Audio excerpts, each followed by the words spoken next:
अगर आप भी किसी प्रतियोगी परीक्षा की तैयारी कर रहे हैं या आपका कोई अपना ही क्यों न हो, अगर कोचिंग के लिए बाहर जाने की सोच रहे हैं तो हो जाइए सावधान, क्योंकि इन दिनों कोचिंग संस्थानों के जो हाल हैं, ऐसा न हो कि आप अपने बच्चों की जान से ही खिलवाड़ कर बैठें। बात डराने की तो नहीं है, लेकिन एहतियात तो रखनी ही पड़ेगी और जागरूक भी होना होगा कि वो सारी सुविधाएं जो किसी भी इमरजेंसी में जान बचाने के लिए होनी चाहिए वो वहां है या नहीं, ये भी आपको ही जानना चाहिए। ये सब मैं क्यों कह रही हूँ? क्योंकि दोस्तों, जयपुर के महेश नगर यानी श्री गोपाल नगर स्थित उत्कर्ष कोचिंग में दूसरी मंजिल पर रविवार शाम करीब 6:45 पर क्लास चल रही थी। इसी दौरान पूरे क्लासरूम में अजीब सी स्मेल आने लगी। स्टूडेंट्स जोर जोर से खांसने लगे और एक एक कर बेहोश होने लगे। उत्कर्ष कोचिंग क्लासेस के प्रबंधन ने 108 एम्बुलेंस को बुलाया।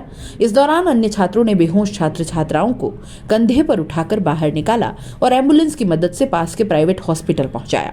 उत्कर्ष कोचिंग को सील कर दिया गया है। सोमवार सुबह यहां पहुंची ग्रेटर नगर निगम की टीम ने यह कार्रवाई की है। एफएसएल की टीम ने यहां से पानी के सैंपल भी लिए हैं। क्लासरूम में लगे सीसीटीवी कैमरे के फुटेजेस भी लिए हैं। रविवार यानी 15 दिसंबर को इस कोचिंग में क्लास के दौरान कई स्टूडेंट्स बेहोश हो गए। इस दौरान छात्र नेताओं ने पुलिस की झड़प भी हुई। पूर्व मुख्यमंत्री अशोक गहलोत ने कोचिंग संस्थानों को प्रतापनगर स्थित कोचिंग हब शिफ्ट करने की मांग उठाई है। उन्होंने कहा कि कोचिंग संस्थानों में ऐसी दुर्घटनाएं कभी भी बड़ा रूप ले सकती है।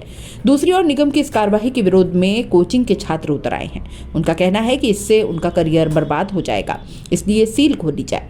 सोमवार सुबह ग्रेटर नगर निगम के मानसरोवर जोन के उपायुक्त लक्ष्मीकांत कटारा के नेतृत्व में टीम कोचिंग पहुंची। यहाँ घटनास्थल पर एक एक बिंदुओं पर जांच की गई। इनके साथ आई एफएसएल टीम ने बकायदा पानी का सैंपल लिया। इसके बाद कटारा ने कहा कि जब तक जांच पूरी नहीं हो जाती कोचिंग सील रहेगी। उन्होंने ये भी कहा कि गैस रिसाव जैसी कोई बात नहीं है। इस बात से भी इनकार किया कि बराबर की बिल्डिंग में चल रहे पीजी के किचन से आई स्मेल के कारण कोई बेहोश हुआ होगा। ग्रेटर नगर निगम के मानसरोवर जोन के स्तर से 6 सदस्यीय जांच कमेटी बनाई गई है। उत्कर्ष कोचिंग के स्टूडेंट सील की कार्यवाही के विरोध में उतर आए हैं। कोचिंग के सामने बड़ी संख्या में ऐसे स्टूडेंट्स इकट्ठा हो गए हैं और विरोध जता रहे हैं। उनका कहना है कि जब तक कोचिंग का सील नहीं खुलेगा हम धरने पर बैठे रहेंगे। उनका कहना है कि रीट के एग्जाम आने वाले हैं। 5 दिन यदि कोचिंग बंद रहा तो हमारा करियर खराब हो जाएगा। रविवार देर रात राजस्थान यूनिवर्सिटी के निवर्तमान छात्र संघ अध्यक्ष निर्मल चौधरी अपने समर्थकों के साथ पहुंचे। छात्र नेताओं, उनके समर्थकों की पुलिस से झड़प भी हुई। कई छात्रों को पुलिस ने हिरासत में भी लिया। इसके बाद निर्मल चौधरी सहित तमाम छात्र नेता धरने पर बैठ गए। उत्कर्ष कोचिंग सेंटर के मामले में छात्र नेता निर्मल चौधरी और विकास विधुड़ी के साथ 20 छात्र पूरी रात धरने पर रहे। सील की कार्यवाही के बाद इनका धरना सोमवार दोपहर में खत्म हो गया। छात्र नेता निर्मल चौधरी ने कहा कि मुझे कल जानकारी मिली कि कोचिंग छात्रों की हालत खराब हो गई है।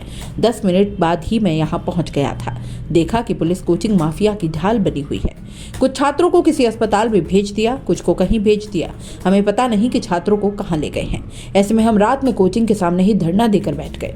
प्रत्यक्षदर्शी स्टूडेंट्स बताते हैं कि 201 नंबर क्लासरूम में यह हादसा हुआ। वैसे तो 800 के करीब बच्चे इस क्लासरूम में बैठते हैं, लेकिन आज संडे होने के चलते 350 स्टूडेंट्स ही आए थे। सबसे बड़ी समस्या थी कि बेहोश हुए स्टूडेंट्स को बाहर लाने में 15 से 20 मिनट लग गए। इलाज में किसी प्रकार की दिक्कत नहीं आई। लड़कियों को उठाने और बाहर लेकर आने में समस्या आई। हम भी उसी क्लास के अंदर थे। अजीब सी बदबू थी। हम सबको अचानक खांसी आने लगी। उन्होंने बताया कि क्लास में हुई स्थिति को देखकर एक बार हड़कंप मच गया। उत्कर्ष कोचिंग क्लास के प्रबंधन ने एम्बुलेंस बुलाकर बेहोशी की हालत में स्टूडेंट्स को नजदीकी प्राइवेट हॉस्पिटल में एडमिट करवाया। डॉक्टर्स का कहना है कि सभी की हालत में सुधार है। प्रारंभिक पूछताछ में बच्चों ने बताया कि अजीब बदबू आने के बाद वो बेहोश हो गए हैं। पूर्व सीएम अशोक गहलोत ने कहा कि रविवार रात जयपुर में एक कोचिंग संस्थान में हुई घटना चिंताजनक है। हमारी सरकार के समय कोचिंग संस्थानों के लिए विस्तृत गाइडलाइंस जारी की गई थी। भीड़ भाड़ वाले इलाकों के स्थान पर अच्छे वातावरण के लिए सोच समझकर प्रतापनगर जयपुर में कोचिंग हब बनाया गया था। अविलंब सारे कोचिंग संस्थान पिछली सरकार द्वारा बनाए गए कोचिंग हब में शिफ्ट किए जाए। हिसाब हो रहा था तो सर ने कहा था कि जल्दी जल्दी क्लास में से नीचे निकल जाओ। सब लोग नीचे निकल गए। जो लोग कुछ 7-8 लोग रह गए तो उन्हें बस बेहोश हो गए और कुछ नहीं हुआ था।